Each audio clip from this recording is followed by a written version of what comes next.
I don't wanna go to school tomorrow, I can study thinking about you, and you know I always do. Animasi Naga dari kelompok Horizon kelas 12 kuliner 1 SMK 8 Medan ingin menjelaskan mengenai teks editorial yang disusun oleh Saitri Simatupang, Putri Karisma Lubis, Veronima Sinaga yaitu saya sendiri, Adam Ramadan Pasha Siombing, dan Arya Arianti. Di sini saya akan menjelaskan pengertian dari teks editorial. Teks editorial adalah sebuah artikel dalam surat kabar yang berisi pandangan atau pendapat redaksi terhadap suatu peristiwa aktual atau sedang menjadi perbincangan hangat saat surat kabar diterbitkan. Teks editorial juga dapat kita artikan sebagai sebuah artikel yang biasa dimuat oleh majalah ataupun surat kabar. Isi dari teks ini adalah pandangan atau pendapat yang berasal dari penulis mengenai isu yang terjadi di lingkungan sekitar. Isu ini biasa dari berbagai bidang, mulai dari kesehatan, kecantikan, politik, hingga pendidikan. Teks editorial ini akan terbit setiap hari di koran atau majalah. Pada penulisan teks editorial tidak boleh sembarangan, melainkan harus memenuhi peraturan yang berlaku, mulai dari struktur penulisan, kaidah, hingga fungsinya. Kemudian teks editor ini memiliki sifat yang logis dan sistematis, artinya pendapat yang dikatakan sesuai dengan fakta yang ada, sehingga bukanlah isapan jempol belaka. Kemudian teks editorial menggunakan tajuk rencana yang bersifat argumentasi, sehingga semua isi dari teks tersebut membahas mengenai argumen penulis. Lalu, dalam penulisan teks ini menggunakan bahasa baku yang padat, jelas, dan singkat. Selanjutnya kita akan membahas mengenai pengertian teks editorial menurut para ahli. Menurut Kamus Besar Bahasa Indonesia atau disingkat KBBI, menurut KBBI, teks editorial merupakan sebuah gagasan, ide, atau pendirian seseorang yang mereka tuliskan sesuai kaidah kebahasaan teks opini, sehingga tulisan yang mereka sampaikan dapat memberikan dampak bagi seseorang yang membacanya. Menurut pendapat dari Jafar H. Assegaf, teks editorial merupakan penjelasan tentang fakta atau opini secara singkat, logis, menarik, dipelajari dari bentuk penulis dan bertujuan untuk memperdampak argumen atau menyampaikan interpretasi mengenai suatu berita yang berpengaruh sebegitu rupa, sehingga bagi kebanyakan pembaca surat kabar akan memperhatikan pentingnya arti berita yang dipokokkan tadi. Selanjutnya, saya akan membahas mengenai struktur dari teks editorial. Yang pertama ialah pernyataan pendapat, berisi sudut pandang penulis terhadap permasalahan yang diangkat, berupa pernyataan atau teori yang akan diperbuat oleh argumen. Yang kedua, argumentasi, bentuk alasan atau bukti yang digunakan untuk memperkuat pernyataan tesis. Bisa berupa pernyataan umum, data hasil, penelitian, pernyataan para ahli, atau fakta-fakta yang dapat dipercaya. Yang ketiga, penegasan ulang pendapat atau reiteration, berisi penguatan kembali atas pendapat yang telah ditunjang oleh fakta-fakta dalam bagian argumentasi. Selanjutnya kita akan membahas unsur kebahasaan. Yang pertama, adverbial merupakan kata keterangan yang ada dalam teks editorial. Biasanya, yang sering muncul dalam teks editorial adalah adverbia frekuentatif. Adverbia frekuentatif yang menggambarkan makna berhubungan dengan tingkat kekerapan terjadinya sesuatu yang diterangkan adverbia itu. Contohnya seperti kata-kata selalu, biasanya, sering, kadang-kadang, jarang, sebagian besar waktu. Selanjutnya adalah kita bahas mengenai konjungsi. Yang kedua, konjungsi merupakan kata penghubung.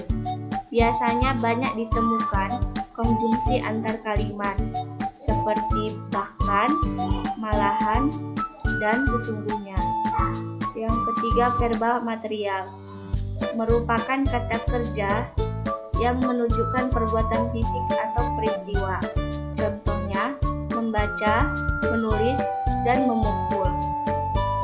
Selanjutnya adalah verbal relasional merupakan kata kerja yang menunjukkan hubungan intensitas, pengertian A adalah B, dan milik mengandung pengertian A mempunyai B.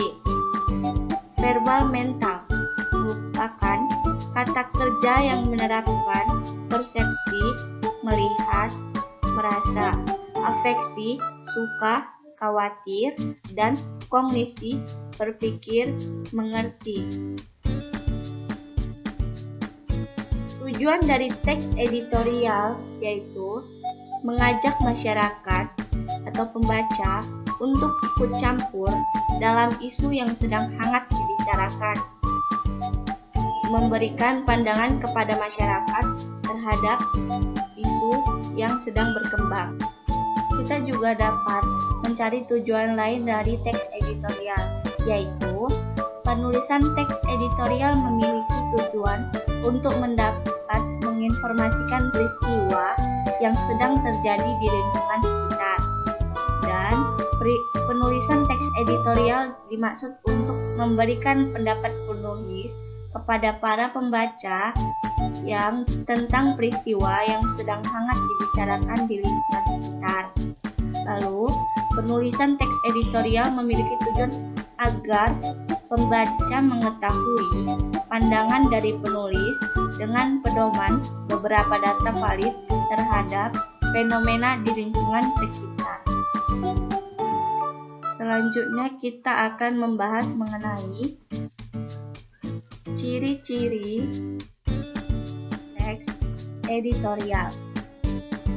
Ciri yang pertama yaitu 1.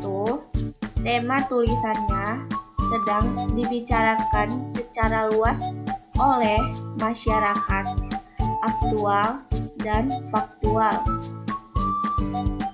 Berarti teks harus mengangkat informasi yang tengah hangat diperbincangkan di masyarakat. Jangan lupa juga informasinya harus tetap mengedepankan fakta yang terjadi. Yang kedua, bersifat sistematis dan logis. Berarti penyusunan teks editorial harus tersistematis, yang berarti harus memenuhi struktur dan kaidah kebahasaannya.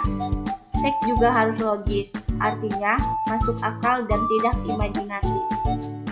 Yang ketiga, tajuk rencana yang bersifat argumentatif.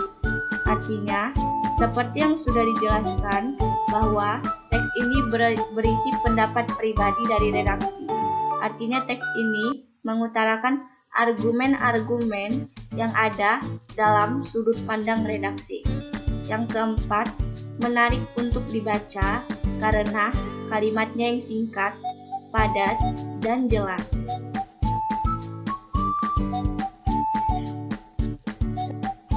Selanjutnya kita akan membahas mengenai fungsi dari editorial. Penulisan teks editorial memiliki fungsi berbeda dengan jenis teks lainnya. Berikut adalah penjelasan mengenai fungsi yang ada dalam teks editorial. Yang pertama, teks editorial memiliki fungsi untuk memberi penjelasan mengenai akibat ataupun berita kepada pembaca dari peristiwa yang sedang terjadi di masyarakat. Yang kedua, teks editorial berfungsi sebagai pengisi latar belakang yang memiliki kaitannya dengan isu terhadap faktor yang dapat mempengaruhi kenyataan sosialnya. Yang ketiga, teks editorial berfungsi untuk memberikan kesiapan kepada masyarakat terhadap dampak yang akan terjadi dari peristiwa yang sedang terjadi di masyarakat. Yang keempat, teks editorial memiliki fungsi untuk menilai sebuah peristiwa yang sedang terjadi di masyarakat dari segi moral. Selanjutnya, kita akan membahas mengenai langkah-langkah menyusun teks editorial. Yang pertama, memilih topik terkini dan terhangat yang menarik pembaca. Topik yang menarik akan diminati para pembaca karena pembaca selalu ingin topik yang terbaru.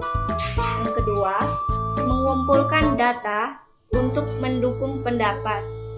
Data berupa fakta-fakta yang berhubungan dengan topik akan sangat mendukung pendapat yang sudah dibuat. Yang ketiga, menyesuaikan topik dengan pembaca. Penulis teks editorial harus memperhatikan bahasa, fakta-fakta, dan pendapat yang dikemukakan apakah sudah tepat atau belum bagi pembaca. Menyunting teks editorial. Yang keempat, periksa kembali teks yang sudah dibuat agar kaidah kebahasaan, tanda baca, dan kalimatnya sudah padu dan siap untuk dibaca para pembaca. Contoh, teks editorial dan strukturnya. Contoh teks editorial. Pentingnya meningkatkan pelayanan rumah sakit. Pernyataan pendapat atau tesis. Pada tahun lalu, masyarakat mengadu mengenai pelayanan kesehatan yang berada di rumah sakit Indonesia. Satu di antara keluhan masyarakat yaitu penanganan dokter untuk melayani pasien yang kurang memuaskan. Argumentasi, seharusnya pemerintah lebih mengutamakan bidang kesehatan dengan cara membarui atau meningkatkan mutu setiap dokter di Indonesia. Hal itu dilakukan demi meningkatkan pelayanan dan memberikan kepuasan pada masyarakat. Terdapat pengaduan yang berjumlah sekitar 268 dan dilaporkan kepada Kementerian Kesehatan. Namun, pada kenyataannya masih banyak laporan yang belum diterima bahwa masyarakat masih kurang puas dengan pelayanan rumah sakit yang diberikan. Pernyataan ulang pendapat. Masyarakat akan terus berharap agar mendapatkan peningkatan pelayanan rumah sakit yang ada di Indonesia, guna membuat pasien menjadi lebih nyaman. Berikut contoh kedua dari teks editorial tentang politik yang dengan judul Baliho Politik di Tengah Pandemi. Pernyataan pendapat atau tesis. Tahun 2024 masih cukup lama, namun di mana-mana sudah nampak baliho bakal calon presiden kita. Setiap bakal calon pasti telah menyiapkan strategi untuk meyakinkan masyarakat. Salah satunya dengan membuat visi misi. Mereka ingin membuktikan jika memang pantas dipilih agar pada waktunya nanti mereka dapat terpilih sebagai kandidat kuat calon presiden RI. Argumentasi: memang tidak salah jika para kandidat tersebut mulai mempublikasikan dirinya. Tujuannya agar masyarakat secara luas bisa lebih mengenalnya. Akan tetapi, publikasi yang terlalu dini di saat bangsa ini sedang melawan pandemi terasa begitu miris. Belum lagi baliho-baliho yang dipasang hanya menonton dan begitu-begitu saja. Tidak ada hal penting yang disampaikan kepada masyarakat selain foto dan namanya saja. Sehingga pemasangan ini memulai pertandingan keras di tengah masyarakat dan dianggap menyalahi hati nurani. Menurut Cahyo Sepyono, salah satu pengamat politik Universitas Negeri Semarang, mengatakan jika dilihat dari strategi politik, maka kampanye dengan menggunakan baliho sejatinya sah-sah saja. Hanya saja akan lebih elegan jika baliho tersebut didesain dengan edukatif dan inovatif, sehingga akan lebih mengena di masyarakat. Jika baliho didesain lebih menarik, bukan hanya asal tampil, maka akan lebih berpotensi untuk dipilih para politisi dan mereka yang ada di balik layar. Lebih lanjut, Cahyo pun mengungkapkan jika tujuan pemasangan baliho tersebut untuk mendongkrak popularitas mereka di Pilpres 2024. Jika strategi yang digunakan hanya asal tampil saja, maka bukan tidak mungkin jika masyarakat akan menjadi antipati terhadap politik, apalagi di tengah pandemi yang sedang terjadi ini. Penegasan ulang. Oleh sebab itu, alangkah baiknya jika mereka, baik itu instruksi ataupun inisiatif sendiri, sebaiknya lebih berfokus pada kesehatan bangsa dan sama-sama bertujuan membantu penanganan pandemi ini. Bukan hanya sekolah memasukkan diri sendiri agar menang di Pilpres 2024.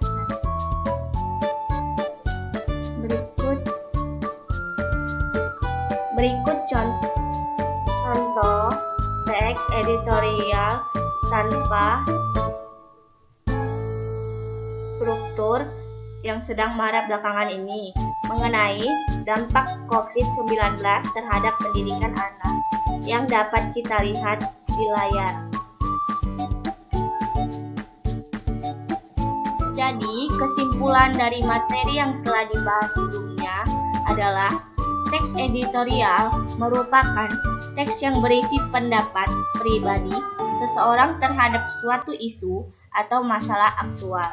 Isu tersebut meliputi masalah politik, sosial, ataupun masalah ekonomi yang memiliki hubungan secara signifikan dengan politik. Sekian penjelasan saya dari Veronima Sinaga dari kelompok Edison kelas 12 kuliner 1 mengenai teks editorial. Saya ucapkan terima kasih. Ini juga nih yang kemudian menggambarkan wajah presiden walaupun tidak ada wajahnya, dan itu ditertibkan dan itu dikatakan adalah pengekangan terhadap demokrasi. Kalau Kang Aceh melihatnya seperti apa? Iya, sebetulnya kita jangan terlalu alergi ya terhadap berbagai ekspresi dari kebebasan masyarakat untuk menyampaikan pendapatnya gitu ya. Kita harus memiliki keleluasaan untuk memberikan hak kepada masyarakat dengan berbagai macam ekspresi menyampaikan pendapatnya. Oke. Saya kira kalau misalnya kasus seperti mural tidak memiliki dampak terhadap misalnya ujaran kebencian ya, atau tindakan yang bisa merugikan pihak tertentu, tentu kita ya harus hormati gitu ya, karena itu bagian dari kebebasan untuk menyampaikan dan mengekspresikan pendapatnya gitu dengan berbagai bentuk. Kang Aceh, maaf, pertanyaannya begini Kang. Kalau Anda melihat rakyat yang Anda wakili, Anda sebagai wakil rakyat, itu sebetulnya secara umum sudah paham tidak bedanya mengkritik, beraspirasi dengan fitnah dan hoax? Karena apalagi kalau misalnya kita lihat di media sosial, karena anonim maka semua orang seakan-akan bebas berkata apa saja tanpa ada konsekuensi hukum. Dan kalau kemudian hukum menjeratnya, dikatakan bahwa ini rezimnya otoriter. Bagaimana Kang Aceh? Iya, saya kira begini ya, kita juga memang harus membedakan ya, mana yang kebebasan yang bertanggung jawab dan kebebasan yang kebablasan gitu, kira-kira begitu ya. Nah, saya kira dua hal ini berbeda. Nah, kalau misalnya orang menyampaikan pendapat, tentu idealnya dia menyampaikan pendapat dengan argumentasi, dengan gagasan, dengan rujukan yang jelas bahwa memang kondisi objektif yang dihadapi seperti yang dikritiknya gitu ya. Nah, namun kita pun juga harus melihat bahwa kebebasan tersebut juga kan pasti punya konsekuensi terhadap munculnya ada orang lain yang harus diperhatikan, ada orang lain yang harus dihargai gitu ya. Nah itulah yang saya kira penting sekali. Demokrasi tentu harus juga basis rujukannya adalah soal etis gitu ya, soal etika gitu. Nah saya kira kita memiliki sistem demokrasi. Orang boleh menyebut bahwa kita memiliki etika demokrasi kita, yaitu Pancasila gitu ya.